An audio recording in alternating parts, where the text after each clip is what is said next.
I speak now not as a myth, but as truth. You will not hear this in Scripture. You will not find it in the librarium. These words are not doctrine. They are not propaganda. They are not meant to inspire. They are meant to explain chaos.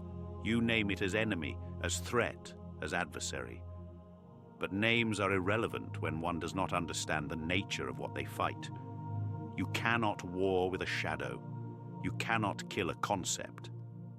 And chaos is not a thing to be destroyed. It is consequence, manifest, enduring, multiplying. It was not born. It was not summoned. It was not brought into existence by gods. It emerged from you, from mankind. Chaos is not an external threat. It is the echo of every unchecked instinct, magnified within the warp. Before you built empires, before you named worlds, before you looked to the stars and called them yours, the immaterium existed, a reflection, a sea, invisible to the eye but shaped by thought.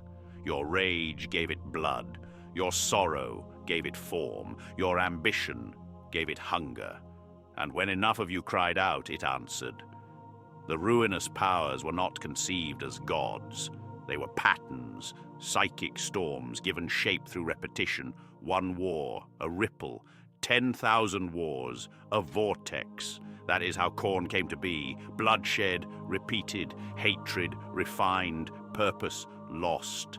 You made war a culture, a legacy, a necessity, and from that madness came wrath given form. Khorne does not rage. He is rage, absolute, blind, without pause, without thought, and you still feed him.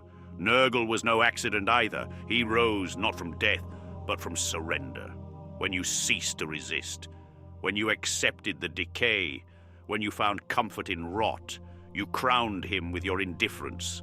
Despair made flesh, not cruelty, not dominance, just the slow, inevitable stillness of giving up. Tzeentch. You praise ambition, you build systems of control, you place power behind veils and call it governance. Every manipulation, every false promise, every whispered secret, you did not fear the lie. You mastered it, and in doing so, you wove a being into the fabric of the warp, one that does not rule through strength, but through illusion. Tzeentch is your need to rise, without earning it. He is the path without destination.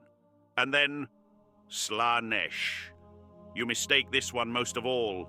Slaanesh is not decadence, not indulgence, not even pleasure. Slaanesh is the absence of meaning, the pursuit of feeling, beyond limit, beyond value.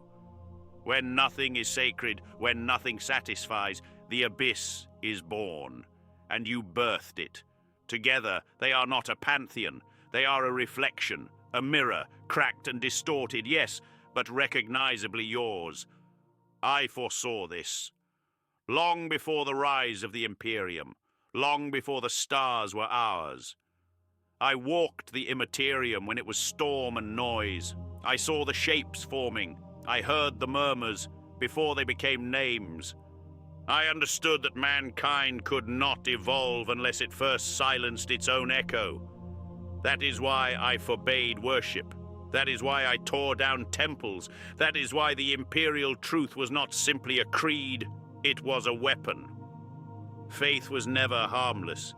It is the most dangerous tool ever forged, not because of what it builds, but because of what it invites. I do not despise belief. I despise what belief becomes when it is left to fester, and yet I failed. I gave the galaxy unity, but I did not give it understanding. I gave them order, but I did not give them peace. I waged war on gods, and in doing so, reminded humanity they could exist. The Great Crusade was meant to unify the stars, to sever the tendrils of superstition from every world, but I did not remain on terror to watch it grow. I did not walk beside every soldier. I trusted that they understood the enemy. They did not. And in my absence, The old stories returned, the old fears, the old names, and chaos rejoiced. Not because it tricked them, not because it seduced them, but because it was familiar. Mankind did not fall to chaos. It returned to it as if it had never left. And the warp welcomed them, not as strangers, but as children.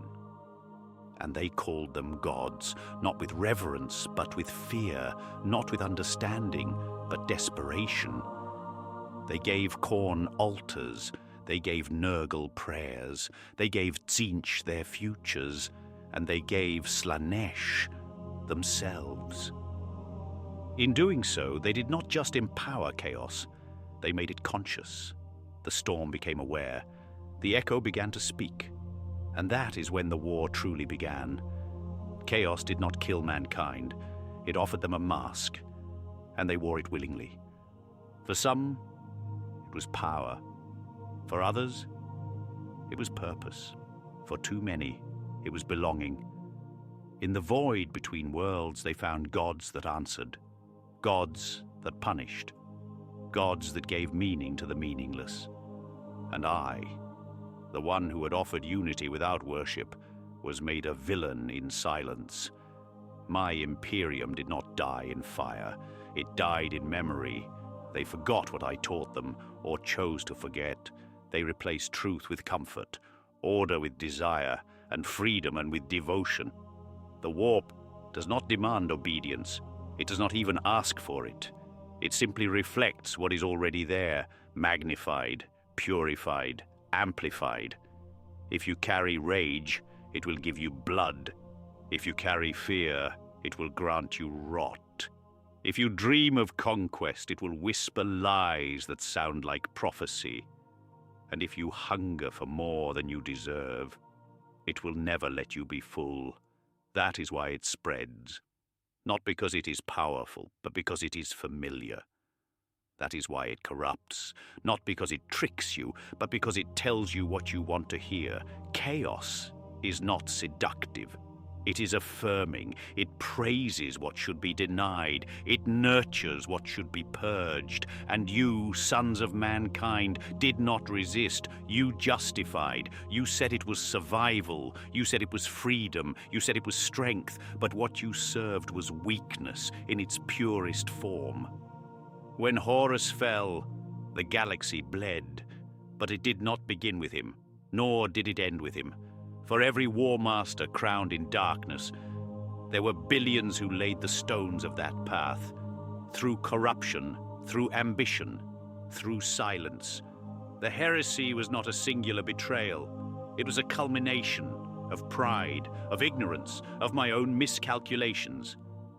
I believed that if I burned the false gods, none would dare rebuild them. I was wrong. In the absence of faith, they created myth.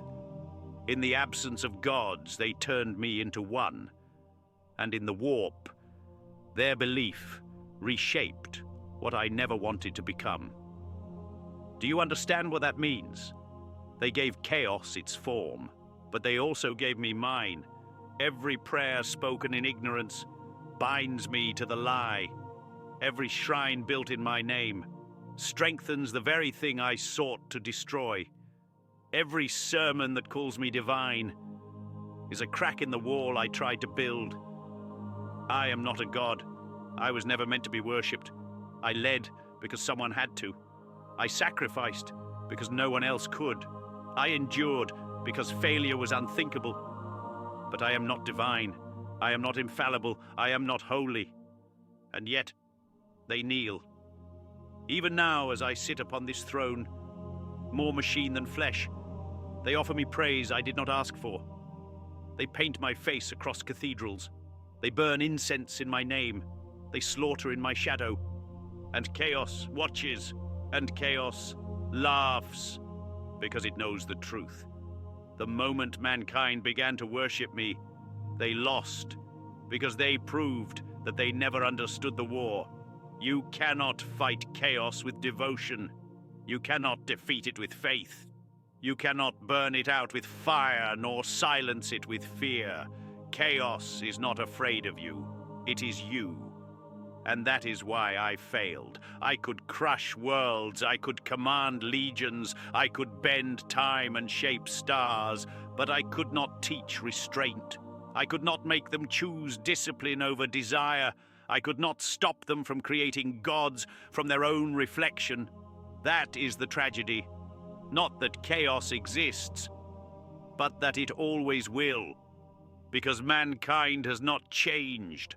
Not truly, it has only learned to disguise its weakness in new forms. And the warp adapts. There will always be war. There will always be decay. There will always be lies. There will always be hunger. The gods are not ancient, they are newborns, always becoming, always fed, always evolving, and they cannot be slain. Not by blade, not by bolt, not by fire. They do not bleed, they do not sleep, they do not rest, and they do not forget. So how then do you fight what cannot be destroyed? How do you stand against something that is fed by your every flaw? You do not worship, you do not justify, you do not excuse, you resist. You deny them your rage, you deny them your despair, you deny them your pride, you deny them your lust, you build in silence. You serve with discipline. You suffer with dignity. You sacrifice without demand for reward. And in doing so, you starve them, not all at once, not with glory, but day by day, moment by moment.